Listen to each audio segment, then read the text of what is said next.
예수께서 성전에 들어가사 성전 안에서 매매하는 모든 자를 내어 쫓으시며 돈 바꾸는 자들과의 상과 비둘기 파는 자들의 의자를 둘러 엎으시고 성전 안에서 매매하는 자들을 내어 쫓으시죠.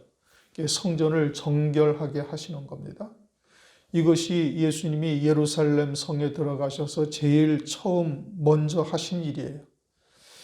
그러면 오늘날 성전은 어디가 성전이죠? 우리의 심령이 성전이에요. 그러면 우리의 심령 성전에 오셔서 이 말세에 주의 재림이 임박한 때에 주님께서 가장 먼저 하시는 일이 뭐냐? 우리의 심령 성전을 정결하게 하시는 일이다 이겁니다.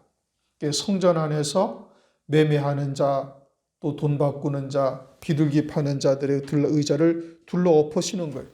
그러면 오늘날 매매한다라는 것은 뭘 말하느냐? 성전에서 매매한다. 그것은 이익을 내는 거예요. 그렇게 작은 것을 통해서 큰 이익을 얻는 겁니다. 그러면은 누구하고 매매를 하는 거죠? 하나님과 매매를 하는 거예요. 그러면 다른 말로 얘기하면은 하나님께 5만 원을 헌금을 해서 50만 원을 받는다. 이런 게 매매하는 거죠. 이게 장사하는 겁니다. 하나님과 장사하는 거예요. 일반적으로 교회에서 일반적으로 얘기하기를 하나님께 드리면은 하나님께서 30배, 60배, 100배로 갚아주신다. 심지어는 이제 성경에도 없는 만배로 갚아주시옵소서. 어쩌고저쩌고 이와 같은 기도를 하고 또 그렇게 목회자들이 가르치고 하는데 이게 뭐 하는 거냐? 이게 매매하는 거예요. 그게 장사하는 것이죠. 천지와 모든 만물이 누구의 것입니까? 하나님의 것이에요. 우리도 하나님의 것이고 우리에게 주신 허락하신 모든 것도 하나님께서 주신 것이지 우리가 하나님께 무엇을 드려서 하나님으로부터 갚으심을 받은 게 아니다 이겁니다. 욥기서 41장 11절 누가 먼저 내게 주고 나로 갚게 하였느냐? 온 천하에 있는 것이 다 내 것이 아니냐. 온 천하에 있는 모든 것이 하나님의 거예요. 금도 내 것이요 은도 내 것이요. 천지와 만물의 조물주가 누구죠? 하나님이시란 말이에요. 그리고 모든 만물의 주인이 누구예요? 하나님이신 거예요. 하나님께서 우리에게 은혜로 베풀어 주신 것이죠. 하나님께서 우리가 하나님 앞에 무언가 드려서 하나님으로부터 갚으심을 받은 것이 아니고 그것이 아니고 우리가 하나님께서 우리에게 모든 것을 은혜로 주신 것이고 그것을 통해서 영생의 열매 맺게 하기 위해서 주신 거거든요. 그러니까 그러한 하나님의 뜻, 하나님의 말씀을 제대로 알지 못하니까 하나님께 뭔가를 드려서 하나님으로부터 갚음을 받겠다 하면서 하나님과 매매하듯이 오늘날 교회에서 헌금하는 행위가 그와 같은 것으로 전락해 가고 있다 이겁니다. 말세에 그와 같은 일들이 벌어지는 거예요. 하나님의 뜻을 모르니까 이와 같은 것을 하는 것이죠. 하나님께서는 우리에게 부족한 것이 있다면 부족한 것을 하나님께서 주시는 거예요. 사무엘하 12장 8절 만일 그것이 부족하였을 것 같으면 내가 네게 이것저것을 더 주었으리라. 그러면은 일반적으로 생각하기를 성도들이 이제 일반적으로 생각하기를 자신의 부족한 것을 많이 생각을 한다 이겁니다. 비교적 열등감을 가지고 비교적 부족함, 박탈감을 하나님께 호소하면서 이제 자꾸 그와 같은 육신의 것들을 쫓게 만드는 것이 그건 마귀의 미혹에 속은 겁니다. 하나님께서 우리에게 무언가 부족하게 하고 때로는 고난을 겪게 하고 연단을 겪게 하시는 이유는 우리로 하여금 하나님께서 우리에게 주신 말씀의 표대에 보다 더 정결한 자로 세우시기 위해서 하시는 역사예요. 하나님께서 애굽 땅에 있는 이스라엘 백성들에게 고난을 겪게 하심이 무엇을 위함이죠? 가나안 땅으로 인도하시기 위한 하나님의 뜻이 담겨져 있는 거예요. 그러니 그러한 하나님의 뜻은 깨닫지를 못하고 그저 육에 속하고 세상의 것에 속해가지고 자꾸 그와 같이 남들과 비교해서 박탈감을 느끼고 부족한 것을 하나님께 구하고 이런다면은 이것은 하나님의 뜻을 전혀 깨닫지를 못하고 있는 거예요. 오늘날 이처럼 매매하는 자들이 있다 이겁니다. 그 다음에는 돈 바꾸는 자들이 있죠. 돈을 바꿔준다 이겁니다. 물론 이제 당시에는 이제 1년에 3번씩 하나님의 성전에 가서 20세 이상의 남자는 다 제물을 드리고 하나님 앞에 이제 예배를 드려야 됐던 거죠. 제사를 드려야 됐던 것이죠. 그러니까 이제 뭐 소나 양이나 염소나 제물 드릴 것을 다 멀리서 가지고 올 수 없으니까 그것을 팔아서 돈으로 가지고 와서 이제 하나님의 성전 근처에서 살려니까 이제 외국인의 돈을 가지고 있으니까 이제 유대 돈으로 바꾸어서 하는 거예요. 그렇게 당시의 삶을 통해 가지고 이제 그와 같은 것이 점진적으로 교회 안에 자리하게 되어 가지고 이제 성전 안에서 이런 것을 매매를 한다 이겁니다. 돈 바꾸고 돈을 바꾼다. 그럼 유대인들의 재물, 유대인들의 돈, 유대인들의 재물이라는 것은 하늘의 보물을 말하는 것이고 이방인의 재물, 이방인의 돈은 세상의 보화를 말하는 거예요. 그런데 그것을 갖다가 교회 안에서 바꾸고 있는 거예요. 물론 당시에는 조금 전에 말씀드린 것처럼 지리적인 여건, 환경적인 여건상 이제 그와 같았는데 오늘날도 이와 같이 매매하는 자들이 있다 이겁니다. 이방인의 돈을 유대인의 돈으로 주고 바꾸는 거예요. 그건 뭘 말하는 거냐? 그것은 우리에게 예비하신 하늘의 영광을 세상의 영광과 바꾸는 행위. 그러게 마귀가 보여주는 천하의 영광에 미혹되어져서 하늘의 영광을 버리는 행위. 이것이 유대인의 돈과 이방인의 돈을 바꾸는 것과 똑같은 행위를 오늘도 하고 있다 이겁니다. 하나님의 말씀은 우리에게 영생의 복을 주시기 위해서 그런 것이죠. 창세전에 에베소서 1장 3절 이하에 쭉 말씀하고 있지 않습니까? 하늘의 모든 신령한 복으로 우리에게 복 주시려고 하늘 위에 예비해 놓으시고 창세전부터 우리를 그리스도 안에서 택하사 아들 되게 하시려는 하나님의 기쁘신 뜻을 이루어가고 계신단 말이에요. 그리고 이 천지와 만물의 모든 것들은 그러한 하나님의 뜻을 이루기 위해서 창조하시고 섭리하시고 운행하고 계신 거예요. 그러면 하나님의 백성들이 그리스도를 믿고 성령이 임하셔서 하늘에 속한 자가 되어져 있으면 당연히 하늘에 예비하신 영광, 하늘 본향을 소망하며 이 땅에서 외국인 나그네처럼 살아야 되는데 그런데 혼잡된 말씀들이 교회 안으로 들어와 가지고 세상 복이 더 우선시 되어지고 세상의 것이 더 앞서게 되어지는 이와 같은 일들이 오늘날 벌어지고 있는 거예요. 목사가 돈 바꾸는 자가 되었다 이 뜻인 겁니다. 그 다음에는 비둘기 파는 자. 비둘기는 창세기 8장 5절에 발이 깨끗하여 접촉할 곳을 찾지 못하고 노아의 방주로 돌아오죠. 그러니까 성결함을 우리에게 영적으로 나타내고 있는 거예요. 그러면 이 비둘기 판다라는 것은 뭘 말하는가? 교회에서 성결한 삶을 강조하고 철저한 회개, 죄를 짓지 아니하는 성결한 삶이 구원에 이른다고 가르치는 거예요. 우리는 예수 그리스도의 은혜로 말미암아 죄 사함을 받고 성령으로 말미암아 믿음으로 열매 맺어 살아가고 있죠. 하나님의 의로 구원받는 겁니다. 다른 말로 하면은. 그런데 사람의 의, 사람의 열심이 구원에 이른다고 가르친단 말이에요. 이게 믿음과 행함이 무엇인지를 깨닫지를 못한 거예요. 그래서 예수님 당시의 바리새인들처럼 오늘날 이렇게 바리새적 신앙관을 가지고 있다 이겁니다. 마태복음 24장을 보면은 4절, 5절 많은 사람이 내 이름으로 와서 내가 그리스도라 하여 미혹하는 역사가 있다고 했죠. 자기가 구원자라는 거예요. 예수 안에서. 어떻게 해서? 내가 죄 안 짓고 성결한 삶을 살 뿐 아니라 죄를 지으면 철저한 회개를 하고 그렇게 해서 자기가 그리스도다. 예수 안에서 내가 그리스도다. 내가 구원자다. 이런 의미인 겁니다. 오늘날 이처럼 정결한 신앙생활을 해서 의롭게 되었다. 그래서 사람의 의로 하나님의 의를 멸하는 자, 이게 비둘기 파는 자인 겁니다. 이러한 잘못된 신앙관을 주님께서 다 뒤집어 엎어버리는 거예요. 뭘로? 진리의 말씀으로. 날선 검보다 예리한 하나님의 말씀으로 무엇이 믿음으로 사는 것인지, 행함으로 사는 것이 무엇인지, 또 하늘의 복과 세상의 복을 돈 바꾸는 자들이 무엇인지, 이와 같이 잘못된 것들을 다 뒤집어 엎고 내어 쫓아요. 그건 이제 주님의 영광과 상관이 없는 것이죠. 음부로 내어 쫓기는 겁니다. 마태복음 12장 23절인가? 어두운 데 내어 쫓겨 슬피 울며 이를 갈미 있으리라. 그렇게 말씀하고 있죠. 마태복음 22장이구나. 22장 14절, 13절 임금이 사환들에게 말하되 그 수족을 결박하여 바깥 어두움에 내어 던지라. 거기서 슬피 울며 이를 갈미 있으리라. 이와 같이 내어 쫓김을 당하는 역사가 있고 누가복음 16장에 호화로에 연락하던 부자처럼 음부에 떨어지는 자가 되는 겁니다. 이 땅에서 한 톨의 열매도 맺지 못하는 거예요. 자신은 하나님을 위해서 열심히 일하고 헌신했다 이야기할 수 있을지 모르지만 혼잡된 말씀으로 사람의 계명으로 이 땅에서 신앙생활한 모든 것이 다 헛것이 되어지고 내어 쫓김을 당하게 되어진다. 그래서 주님께서 그들을 뒤집어 엎고 다 내어 쫓아버리는 것이죠.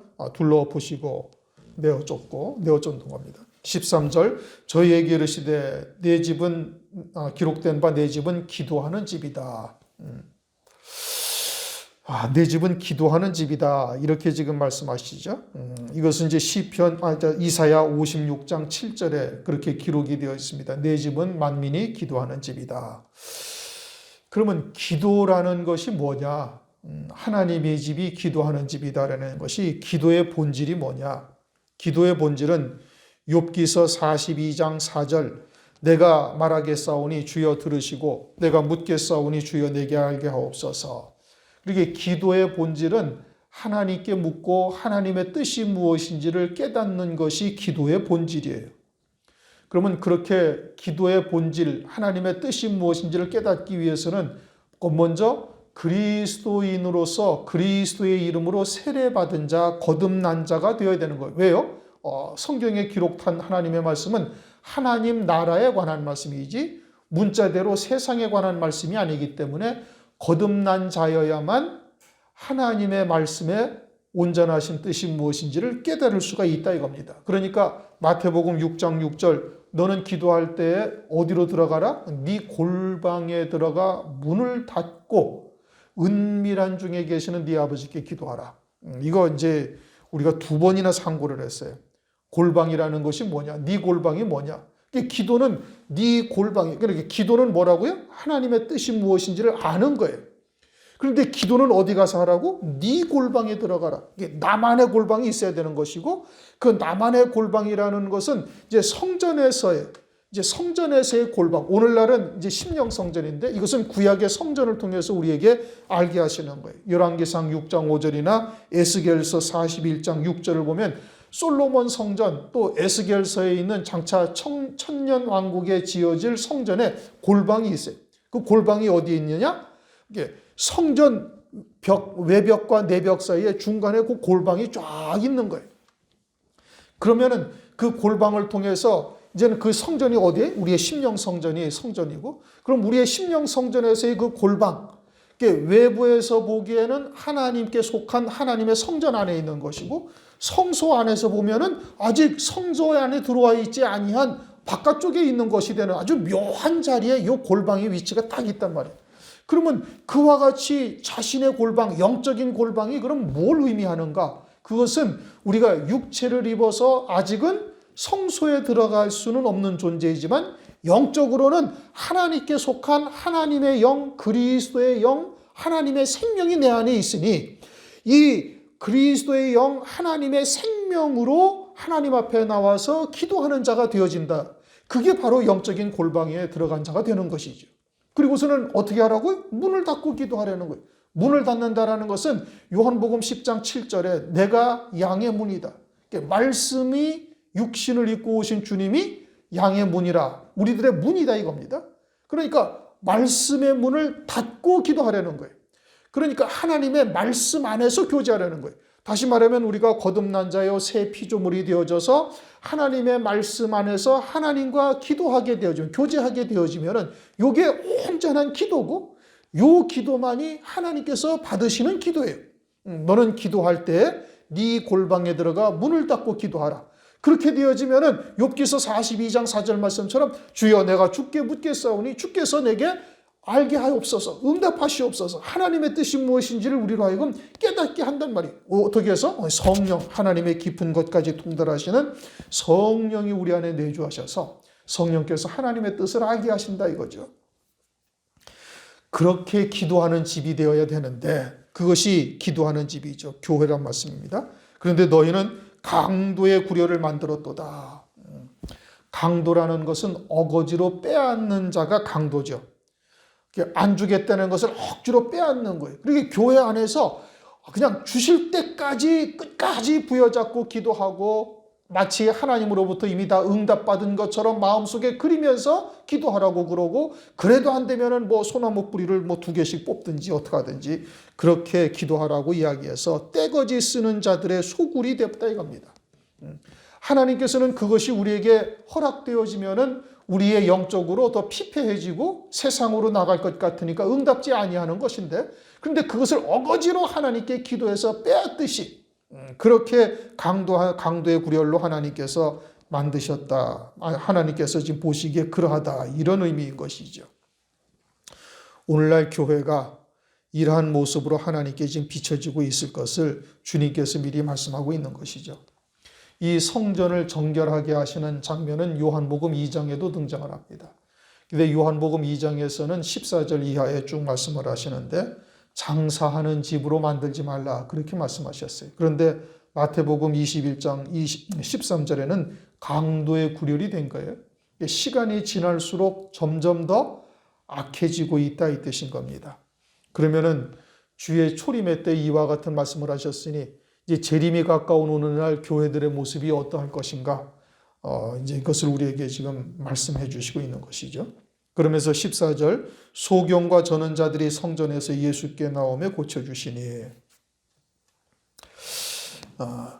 눈먼 자, 육신의 눈먼 자, 이거는 뭐 이제 이런 이적에 대해서는 그동안 여러 차례 이제 상고를 했습니다. 육신이 본질이 아닌 것이죠. 육신의 눈먼 자를 통해서 영적인 소경을 주님께 오면은 반드시 고쳐준다는 것을 말씀하고 있는 거예요. 그래서 누가복음 4장 18절을 보면 눌린 자, 포로된 자를 자유케 하고 눈먼 자를 다시 보게 한다. 이게 교회에 와서 하나님의 말씀, 진리를 딱 듣게 되어지면은 반드시 눈이 떠지게 되어져 있는 거예요. 눈이 떠지지 아니하면은 그 말씀은 진리가 아닌 것이죠. 그건 예수님을 만난 것이 못 되는 거예요. 그러니까 교회를 통해서 예수님을 만난 자, 그럼 반드시 눈을 뜨게 되어지고 눌린 자, 포로된 자가 자유함을 얻고 중풍병자가 온전케 되어지며 죽은 자가 살아나는 역사가 반드시 나타나야 되는 겁니다. 영적으로. 그런데 이것을 육신의 문제로 국한시켜 버린다면은 예수님이 그저 육신의 병이나 고쳐주는 이와 같은 분으로 전락하는 것이죠. 그러면은 이제 마태복음 10장 우리가 이미 상고했던 것처럼 죽은 자를 살리고, 너희는 가서 제자들에게 말씀하신 겁니다. 죽은 자를 살리고 문둥병을 고쳐주며 귀신을 내어쫓고 병든 자를 다 고치라고 말씀하셨어요. 그리고 그 권세를 제자들에게 다 주신 거예요. 그것이 육신에 관한 문제라면은 그 죽은 자가 계속 살아나야 되는 것이고, 문둥병자도 다 치료함을 받고 눈먼 자도 전부 다 다시 봐야 되는 건데, 이것은 오늘날 육신에 관한 은사라고 이야기를 하면서 실제적으로는 그러지 못한 것이죠. 문제가 상당히 큰 겁니다. 소경, 하나님 나라를 보지 못하는 자가 소경입니다. 베드로전서 1장 9절. 원시치 못하는 자, 멀리 보지 못하는 자. 그리고 저는 자, 저는 자는 한쪽이 짧아서 한쪽으로 자꾸 치우치는 거예요. 다시 말하면 좌로나 우로나 치우치는 자, 혼잡한 말씀을 가지고 은사나 또는 예언이나 이런 거로 치우치든지 또는 뭐 행함으로 치우치든지 이와 같이 좌우로 치우치는 신앙생활을 하는 자, 이게 저는 자인 겁니다. 그런 자들이 주님을 만나면 반드시 고쳐지게 되어져 있는 것이죠. 15절 대제사장들과 서기관들이 예수의 하시는 이상한 일과 또 성전에서 소리질러 호산나 다윗이 자손이 하는 아이들을 보고 분하여, 이제 대제사장과 서기관들이 분노했다 이겁니다. 어떤 뭘 통해서? 예수의 하시는 이상한 일, 예수님이 하시는 이상한 일은 뭘 말하느냐? 성전에서 지금 매매하는 자, 돈 바꾸는 자, 비둘기 파는 자들의 의자를 둘러 엎으신 거예요. 그리고 그들을 내쫓으신 거예요. 이게 이상한 일이라는 겁니다. 자기들이 보기에는 당연한 일이라는 거예요. 자기들이 보기에는 그것이 마땅한 일인데 주님은 그들을 갖다가 다 의자를 막 뒤집어 엎고 그 사람들을 내어쫓고 그들을 갖다가 야단을 치시니까 그것이 이 대제사장과 서기관들이 보기에는 이상한 일이다 이겁니다. 그러니까 하나님 앞에 10만 원 감사헌금을 하면은 30배, 60배, 100배로 주신다는 것이 그것이 당연한 일로 생각을 하는 거예요. 그것이 당연한 일인 것이고 또 하늘의 복을 세상의 복과 바꾸어 말하는 것이 당연한 일이다 이겁니다. 그리고 주님이 그것이 잘못된 것이라고 그들의 상을 뒤집어 엎고 내어 쫓으니까 이것이 이상한 일이다라고 지금 이야기를 하고 있는 거예요. 대제사장 서기관이라면 오늘날 신학자나 목사들과 마찬가지인 겁니다. 그들이 예수님 당시에 사람의 계명으로 하나님의 말씀을 바꿔버리고 인본적이고 세속적인 말로 바꿔버린 것이죠. 마찬가지로 오늘날 생활교훈, 윤리도덕이나 철학 아니면은 기복적 신앙으로 하나님의 말씀을 바꿔버린 거예요. 그런데 오늘날 진리가 무엇인지를 드러내고 하나님의 말씀을 바르게 전하게 되어지면 그것이 잘못된 것이라고 이야기를 하면 도리어 이상하게 본다 이겁니다. 행복한 가정을 만들고 세상에서 복 받는 것이 아니라 영생에 이르게 하시는 하나님의 말씀이요. 이와 같은 소경이 눈을 뜨는 것 또는 중풍병자가 낫는 것들이 영에 관한 말씀이라고 이야기를 하면 그러면은 그것을 이상하게 본다 이겁니다. 그러면서 또 성전에서 소리질러 호산나 다윗의 자손이여 하는 아이들을 보고 분하여 아이들이 호산나 다윗의 자손이여 라고 말하는 것을 보고 분노했다 이겁니다. 하나님의 말씀에 정통하고 하나님의 말씀에 박사라고 하는 그들이 성자 하나님이 육신을 입고 오셨는데 이것은 보지 못하고 어린아이나 이런 애들이 호산나 다윗의 자손이여 하면서 예수님을 그리스도로 외치고 있는 것을 이상하게 보는 거예요. 잘못되었다 이것이죠. 하나님의 말씀에 박사라 하는 자들은 예수님을 알아보지 못하고 있는데 이와 같은 어처구니 없는 일이 벌어진 것이죠. 예수님이 베들레헴에 나셨을 때도 동방 박사들이 와가지고 또 소동을 합니다. 그러면서 알기는 알아도 찾아가지를 않죠. 그리고서는 예루살렘에 입성을 했는데 이처럼 예루살렘에 입성을 해서 하나님의 말씀을 증거하고 3년 반 동안 표적을 보이시고 그리고 이와 같은 예루살렘에 입성을 했는데 대제사장 서기관들이 도리어 예수님을 이상하게 보고 있는 거예요. 그러면은 장차 주님의 재림의 때는 어떠한가? 또 똑같은 일들이 다시 벌어지는 겁니다. 마치 초림하셨을 때 밤새 양치는 목동 몇몇 지서 또 동방의 박사들이 예수님을 초림하신 그리스도를 아기 예수를 맞이한 것처럼 또 예수님이 예루살렘에 입성을 하셨는데 대제사장 서기관들이 예수님을 십자가에 못 박게 하는 이와 같은 일들 이런 것들이 주님의 재림의 때 또 똑같이 다시 벌어지게 되어질 것을 말씀하고 있는 겁니다. 그림자요 교훈으로 말세를 만난 우리들에게 주신 겁니다. 16절 예수께 말하되 저희의 하는 말을 듣느뇨 이게 어찌 가당하기는 한 말이냐라고 예수님에게 막 힐문하는 겁니다. 따지는 겁니다. 네가 어떻게 감히 그 손에 무지랭인데 나사렛이라는 동네에 목수의 아들로 태어난 완전히 불황무식한 무지랭인데 네가 감히 메시아요 하나님의 아들이라는 칭호를 받다니 너 이게 가당하다고 너 가만히 있는 것이냐? 하면서 지금 예수님께 따지고 있는 것이에요.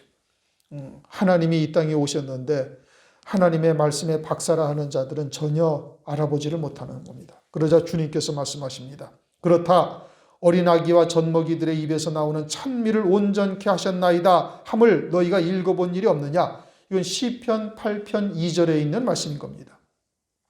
대제사장 서기관들 또 바리새인들 사두개인들 그러한 유대인들이 예수님을 그리스도로 영접지 아니할 것을 하나님은 이미 아시고 시편에 그렇게 기록해 놓으신 거예요. 아기와 어린아기와 젖먹이들의 입에서 나오는 찬미를 온전케 하셨다.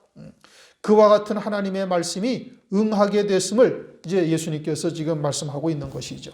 그러니 주님을 보고도 주님을 알아보지 못하는 대제사장이나 서기관들, 유대인들의 지도자들보다 어린아이들이 훨씬 더 나음을 말씀하고 있는 겁니다. 찬송하는 그들의 말을 하나님께서 온전케 하신 것이죠. 예수님에게 그들이 찬송을 했으니 그 온전한 것이고 그들만도 못하다는 말인 것이고 주님이 재림하실 때 마치 이와 같이 어린아기와 젖먹이와 같이 순전한 신앙을 가지고 있는 자들이 주님을 맞이하게 될 것을 말씀하고 있는 겁니다. 하나님의 말씀을 통해서 오직 하나님의 나라만을 바라보는 자가 되어야 되는 겁니다. 하나님의 말씀에 다른 사람의 사상을 섞지 아니하여야 되는 것이죠. 그저 신령한 젖을 먹은 자, 그들만 이렇게 주의 재림을 맞이하게 되는 겁니다.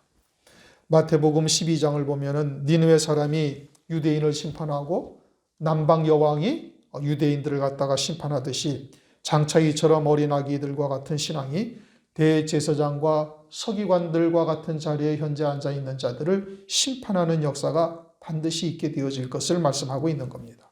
그들의 말을 온전케 하셨다. 17절 그들을 떠나 성 밖으로 베다니에 가서 거기 유하시니라. 예수님을 받아들이지 아니하시니까 예루살렘 도성에서 나가시는 거예요. 이게 교회가 복음과 진리를 배척하고 있다 이 뜻인 겁니다. 말씀이 육신을 입고 오셨는데 도무지 맞아들이지 아니하는 거죠. 그리고는 베다니에 가서 거기 유하시다. 베다니는 나사로를 살리신 겁니다. 부활로 받았다고 이제 히브리서 11장 35절에 말씀하고 있죠. 다시 말하면 부활의 신앙으로 사는 자들, 이 땅에서 하늘 소망 가운데 믿음으로 열매 맺으며 삶을 살고 있는 곳, 그곳에 주님께서 계시다. 이런 의미인 겁니다. 오늘날 우리들이 그리스도 안에서 과연 새 생명으로만 살고 있는가? 그러다면 주님께서 함께 하시는 것이고 재림하실 그리스도께서 오실 때까지 남은 자가 되어지면 맞이하게 되는 것이죠.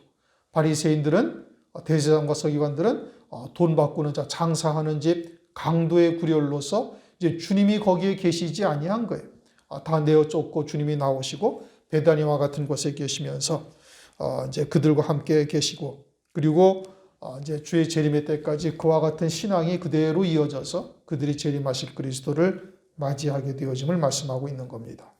오늘날 교회가 이처럼 장사하는 집 또는 강도의 구렬이 되어져 있지는 않은지 또는 혹시 우리의 심령 속에 이러한 요소들이 남아있다면 철저히 다 끊어내야 할 것을 말씀하고 있는 것이고 그리고 우리가 아직 영적인 또 혹시 불구자로서도 아직 온전치 못한 부분이 있는지 살펴보고 신령한 젖을 먹는 어린아이와 젖먹이들과 같은 순수한 신앙을 가지고 오직 하늘 소망 가운데 끝까지 믿음으로 남은 자의 반열에 서시기를 주님의 이름으로 축원합니다.